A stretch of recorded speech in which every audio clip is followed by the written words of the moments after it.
जय माता दी। मेरे सभी प्यारे दोस्तों, मैं लक्ष्मी शर्मा बड़ों को चरण स्पर्श, छोटों को प्यार और बराबर वालों को दिल से नमस्कार करती हूँ। आज की वीडियो में आप सभी सुनेंगे पौष संकष्टी चतुर्थी की व्रत कथा, चौथ माता की व्रत कथा और साथ में सुनेंगे पौष सूर्य नारायण की व्रत कथा। गणेश जी, चौथ माता, सूर्य नारायण की कृपा पाने के लिए कथा को पूरा जरूर सुने। तो सभी प्रेम से बोले गणेश महाराज की जय हो, चौथ माता की जय हो, सूर्य नारायण की जय हो।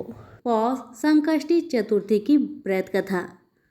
पौष मास में लंबोदर नामक गणेश का पूजन एवं केवल मूत्र पीकर रहना चाहिए।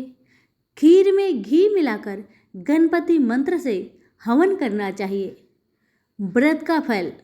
जो भी इस व्रत को श्रद्धा पूर्वक करता है उसे सफलता अवश्य प्राप्त होती है। कथा। एक समय रावण ने स्वर्ग के सभी देवताओं को जीत लिया। संध्या करते हुए बाली को पीछे से जाकर पकड़ लिया। वानर राज बाली रावण को अपनी बगल यानी काख में दबाकर किष्किंधा नगरी ले आए और अपने पुत्र अंगद को खेलने के लिए खिलौना दे दिया। अंगद रावण को खिलौना समझकर रस्सी से बांधकर इधर उधर घुमाते थे। इससे रावण को बहुत कष्ट और दुख प्राप्त हुआ। रावण दुखी मन से अपने पितामह पुलस्त्य जी को याद किया। रावण की इस दशा को देखकर पुलस्त्य ने विचारा कि रावण की यह दशा क्यों हुई। अभिमान हो जाने पर देव, मनुष्य, असुर सभी की यही गति होती है। पुलस्त्य ऋषि ने रावण से पूछे, तुमने मुझे क्यों याद किया है? रावण बोला, पितामह, मैं बहुत दुखी हूँ। यह नगरवासी मुझे धिक्कारते हैं। अब आप मेरी रक्षा करें।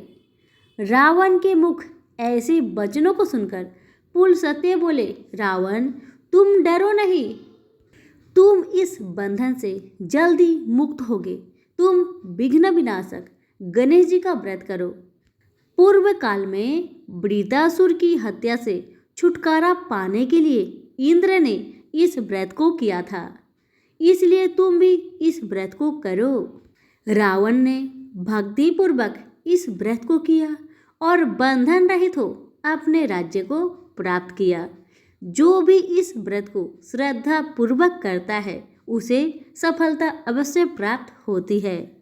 तो सभी प्रेम से बोलिए गणेश भगवान की जय हो। एक नगर में एक बूढ़ी माई रहती थी। वह अपने बेटे की सलामती के लिए 12 महीनों की चौथ का व्रत करती थी। हर चौथ को पंसारी से थोड़ा सा गुड़ और घी लाकर 4 लड्डू बनाती, एक बेटे को देती, एक से पूजा करती, एक हाथ कार के लिए निकालती और एक चांद उगने पर खुद खा लेती। एक बार उसका बेटा ताई से मिलने गया। ताई ने आश्विन मास की चौथ का व्रत रखी थी। लड़का कहने लगा, ताई, मेरी माँ तो 12 महीने की चौथ करती है। लड़के की बात सुन ताई बोली, तेरी माँ तेरी कमाई से तर माल खाने के लिए 12 चौथ करती है। तू परदेश चला जा, वह एक भी चौथ नहीं करेगी। लड़के को लगा ताई सच कह रही है। लड़के ने जैसे ताई ने बताया ठीक वैसा ही किया। लड़का जैसे ही घर आता है अपनी माँ से कहता है, माँ, मैं परदेश जा रहा हूँ, यहाँ तू मेरी कमाई खाने पीने में ही उड़ा देगी। माँ ने बहुत समझाया, माँ ने बहुत रोका, लेकिन बेटा नहीं माना। माँ ने उसे साथ ले जाने के लिए चौथ माता की आंखें दिए और कहा, बेटा, कोई भी मुसीबत तुम पे आन पड़े तो ये आंखें तुम्हारी मदद करेगी। इस आंखें को तुम संभाल कर रखना। लड़का घूमते हुए एक नगर में पहुंचा। उसने देखा कि एक बूढ़ी माँ रोती जा रही थी और पुआ बनाते जा रही थी। उसने कारण पूछा तो बूढ़ी माई ने कहा, बेटा, इस नगर की पहाड़ी पर एक राक्षस रहता है। पहले वह हर नगर में आकर कई लोगों को खाने के लिए मार देता था। अब यहाँ का राजा हर घर से एक आदमी दैत्य के पास भेजता है उसके भोजन के लिए, और आज मेरे बेटे की बारी है, इसलिए मैं रोई जा रही हूँ और अपने बेटे के लिए ही पुए बना रही हूँ, क्योंकि मेरा बेटा को पुआ बहुत पसंद है। बस इसीलिए आज आखिरी बार मैं अपने बेटे को पुए बनाकर खिलाऊंगी। उसके बाद मेरा बेटा पुआ कभी नहीं खा पाएगा, क्योंकि मेरे बेटे को तो राक्षस अपना भोजन बना लेगा। बूढ़ी माई की बातें सुन वह लड़का बोला, माई, तू पुआ को मुझे खिला दे, आज तेरे बेटे की जगह मैं चला जाता हूँ। बूढ़ी माँ ने खीर पुए उस लड़के को प्यार से खिलाए। लड़का खा पीकर वह सो गया। रात को राजा के सैनिक आए तो बूढ़ी माँ ने उस लड़के को भेज दिया। राक्षस के सामने पहुंचने पर उसने चौथ माता के आंखें दैत्य की तरफ फेंककर कहा, हे चौथ माता, यदि मेरी माँ मेरी सलामती के लिए व्रत करती है तो दैत्य का सिर कटकर गिर जाए। और वैसा ही हुआ। दैत्य का सिर तुरंत कटकर गिर गया। लड़का वापस आ गया। राजा ने उसे उपहार देकर विदा किया। चलते हुए एक दूसरे राजा के नगर में पहुंचा। इस राज्य में आवा तभी पकता है जब एक इंसान की बलि दी जाती थी। सिपाहियों ने उसे पकड़कर आवे में चुन दिया। लड़के ने आंखें आवे में डालकर कहा, हे चौथ माता, यदि मेरी माँ मेरे लिए व्रत करती है तो आवा मेरी बलि लिए बिना ही झट से पक जाए। और वैसा ही हुआ। आवा तुरंत पक गया। आवे में से मिट्टी की जगह सोने की बर्तन निकलने लगे। अंदर से लड़का बोला, बर्तन धीरे धीरे निकालना, मुझे चोट लग जाएगी। राजा ने उसे निकलवाया और पूछा, इस आवे से तुम कैसे बच गए? लड़के ने बताया कि उसकी माँ चौथ माता की व्रत करती है, व्रत के कारण ही वह बच पाया है। राजा को इसका यकीन नहीं हुआ। राजा ने एक चांदी की सुराही मंगवाई और कहा कि सुराही की नली से तुम निकल कर दिखाओ, तभी मुझे विश्वास होगा। लड़के ने चौथ माता को याद करके आंखें सुराही में डाले और कहा, हे चौथ माता, मैं भौरा बनूं और सुराही से निकल जाऊं।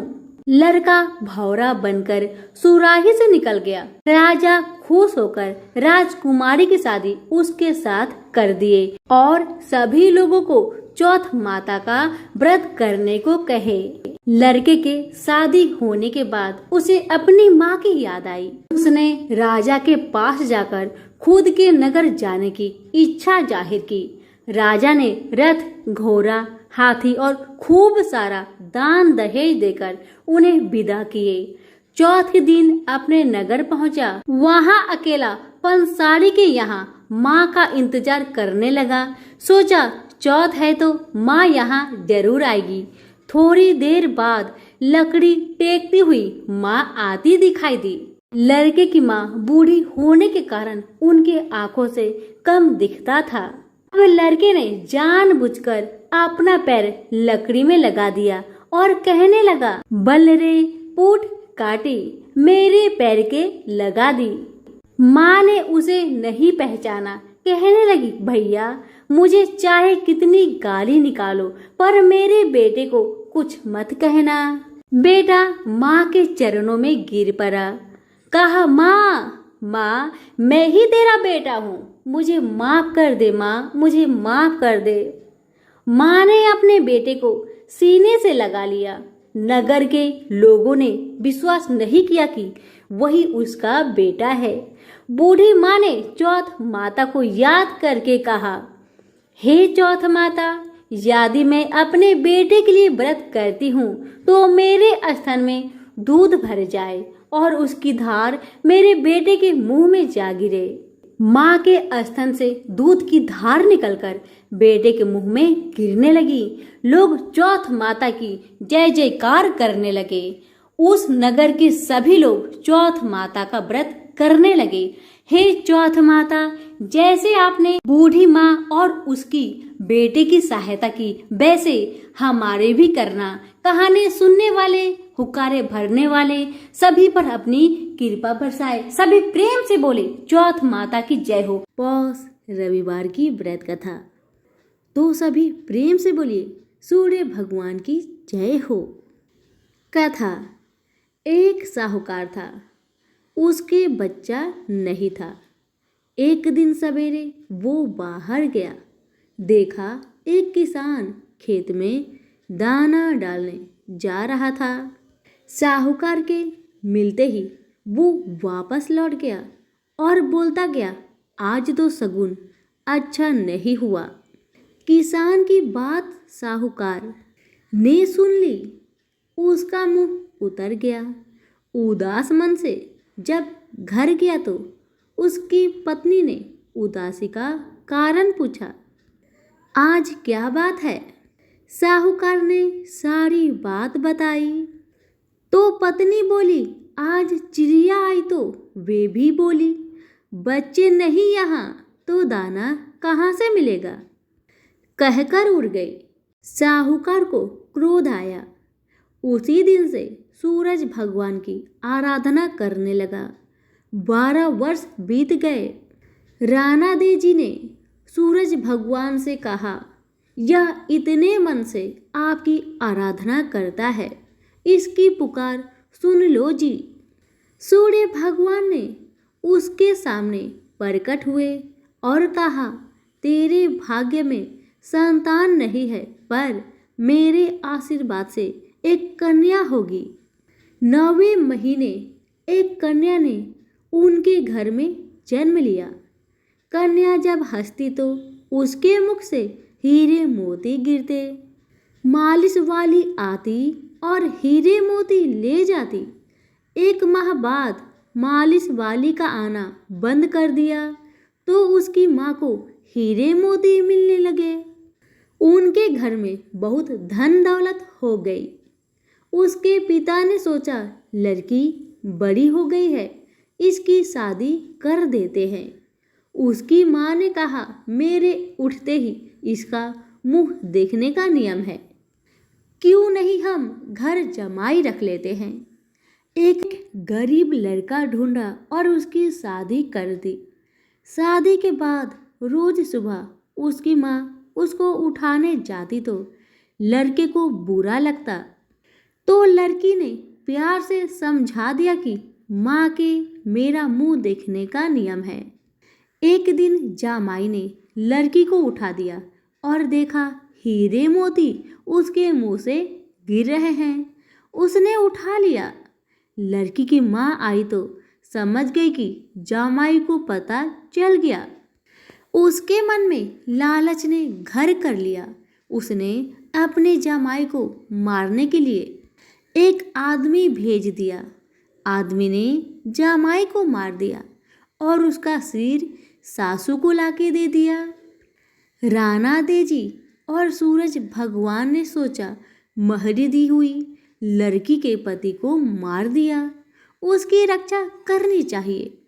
सूर्य भगवान ब्राह्मण का रूप धारण करके गए और भिक्षा में जामाई का सिर ले आए। अंग जोड़कर अमृत का छींटा दिया और उसका पति जीवित हो गया। लड़की के पौष रविवार का व्रत करने का नियम था। वह पूजा कर, कहानी सुन, भोजन करने के लिए पति का इंतजार कर रही थी। उसका पति आया तो उसने पूछा, आपको पता नहीं है क्या, दिन अष्ट होने पर मैं खाना नहीं खा सकती, अगले दिन खाना पड़ता है। उसके पति ने उसको सारी बात बताई। बेटी बोली, अब हम यहाँ नहीं रहेंगे।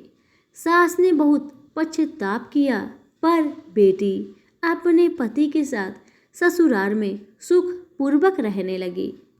उसके घर में सुख समृद्धि हो गई।